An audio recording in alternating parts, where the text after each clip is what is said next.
Okay, so we'll just start off with this one here. Um, so the indicators I'm using here, it's 14 period RSI, um, your traditional MACD, moving average convergence, divergence. And take a quick look at this structure.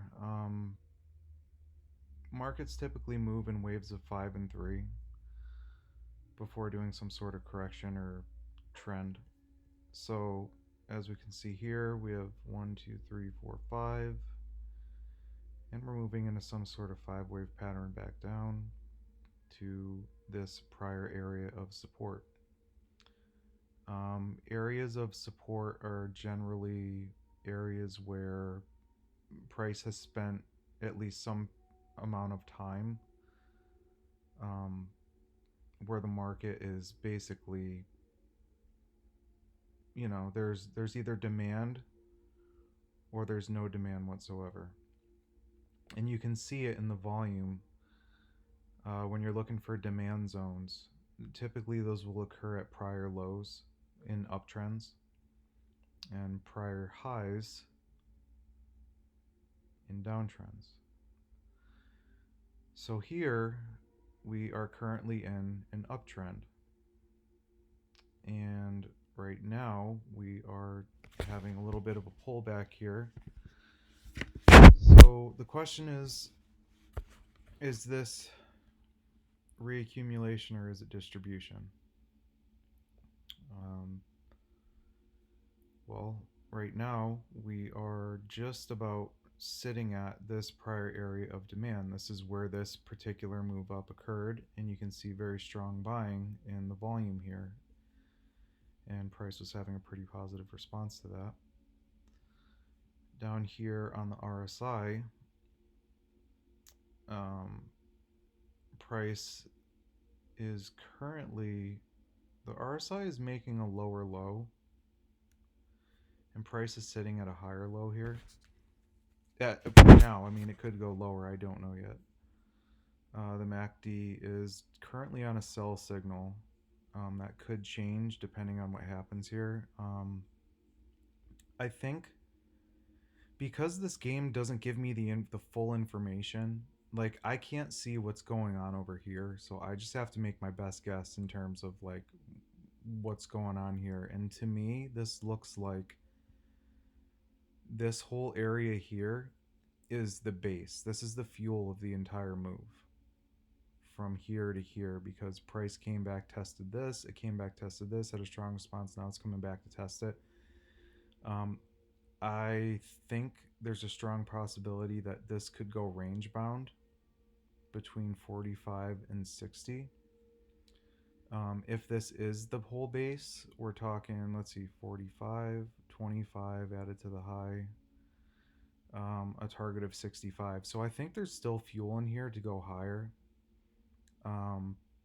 What I would like to see to increase the probability of that particular thesis would be for some buyers to start showing up around this area where we're at now, because the RSI is in very deep oversold conditions, which are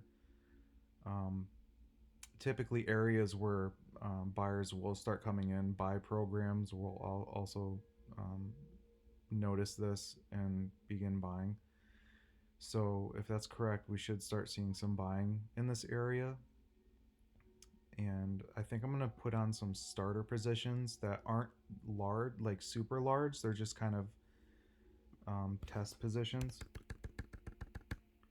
Since I have 12 quintillion, I don't even know how many zeros I put in there. It's like something trillion. It doesn't really matter. I'm just messing around here. So I'm going to start taking positions here just because we are oversold. We're in an uptrend. It's back testing this area of support. So I'm going to start initiating some buys here.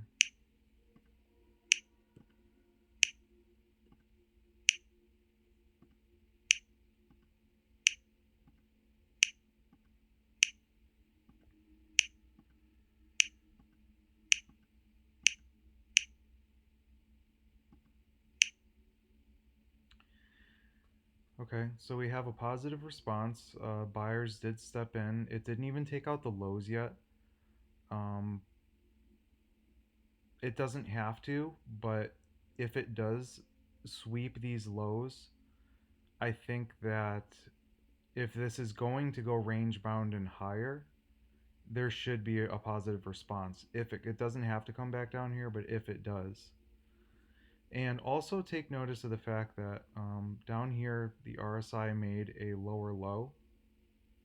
This is important, especially when you're in an uptrend. When you get to these really deep oversold conditions, we have some bullish divergences on the MACD down here, which is like the divergences on here are actually a bit more sensitive than the RSI. You can see on here it made a higher low, here it made a lower low. But these are typically very they're good signals to pay attention to, especially if you're getting a positive response from price. That could change. I'm not sure yet, so we'll just keep moving this forward.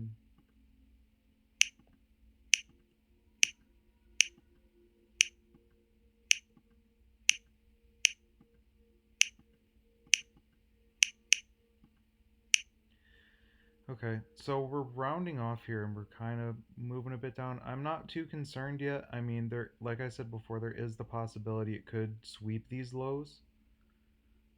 If it needs more, if price needs more liquidity to move higher, for price to go up, it needs to it needs to go down and build um, a range or some type of fuel for another move higher. So we'll see if this thing comes back down into the lows, how it responds, or if it just keeps bidding.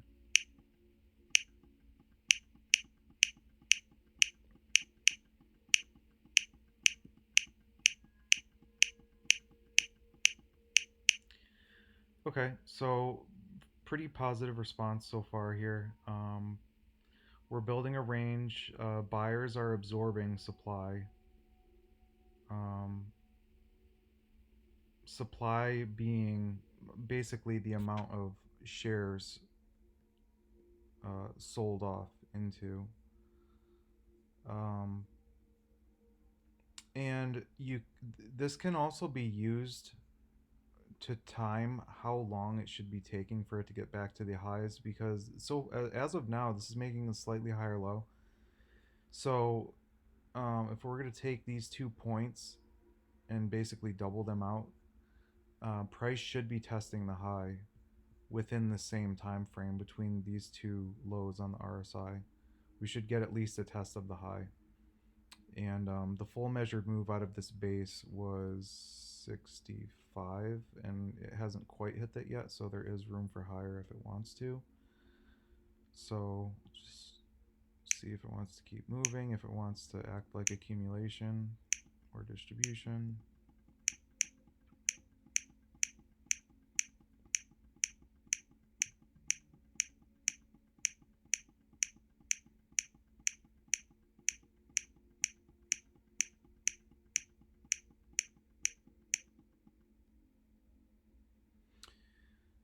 Okay, so the game got cut off there. I'm pretty confident it was going to at least go for a test of the highs, but we'll move on to the next one.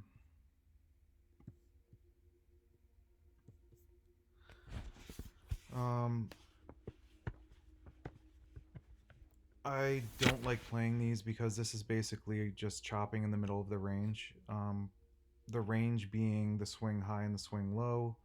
Swing high is at 9, swing low is at roughly 2, and we're just sitting in the middle here. I prefer to do business at points of value, either the highs or the lows, and I don't have enough information off to the left here, so I'm going to skip this.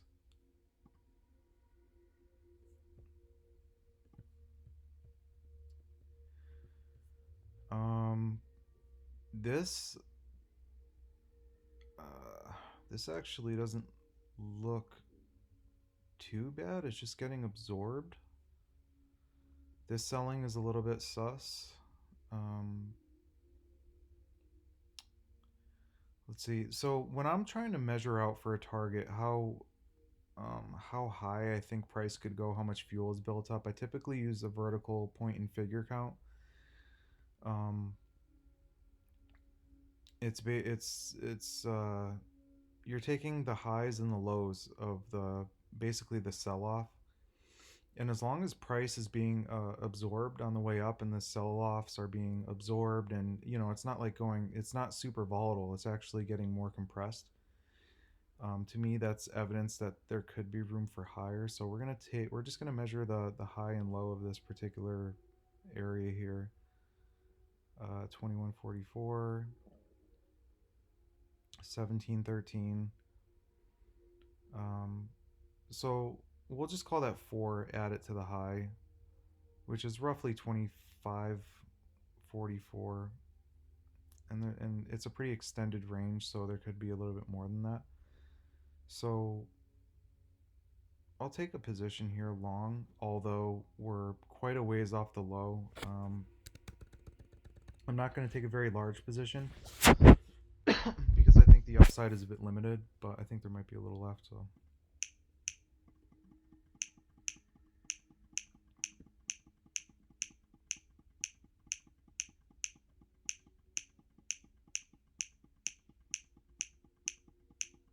I think the amount of fuel that was left was up to like 25 something. So like I said, I'm not expecting a ton unless this is part of a larger range.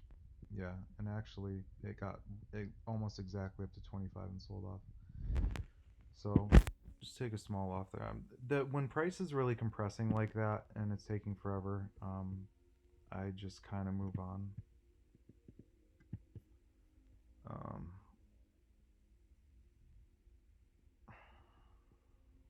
this is already quite a ways off the low. I'm not sure what it's doing. Um,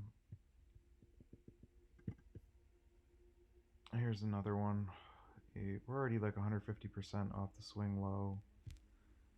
I'd prefer to find something that has a bit more value in it, meaning that the prior swing high relative to where the swing low is can offer a decent risk reward. This isn't a downtrend. This is just chopping. I don't care about that. I don't want anything to do with it. It's usually just wasting its time. It's gonna sit there forever. Um, Here we have there's 8. So there's some selling that came in here, but it was absorbed fairly quickly, and this is actually looks like accumulation as it's moving up. I'm not too crazy about the fact that it gapped down, but after it did gap down, it was immediately bought. So I'm going to just kind of move along here to see what price is doing. I want to see some volume come in, kind of like what it's doing here, because this could be part of something a lot larger that I can't see over here. And I mean, that's a lot of volume that just came in here, and it got absorbed pretty quickly. Um, and it was like they were selling into it, but it got absorbed. Same thing with this one. So I'm gonna take a position here because I think there's a decent chance the way that it's acting, this could actually make a really decent move to the upside. So I'll take some positions here.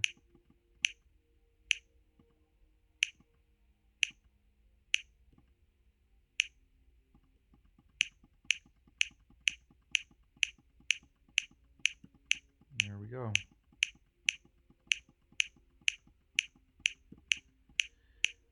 Okay, so I could have put a stop here because we could take some profits off. Um, I'm not incredibly concerned. This is a really strong move coming out of this consolidation. When it's consolidating like this and getting really narrow, typically low volatility expands into high volatility, whether to the upside or downside. And here you can see it was absorbed, and um, we did get a move higher and then round tripped it. So typically you'd leave a stop just under this low up here because you don't really want to get back all the gains. So we'll just end it there.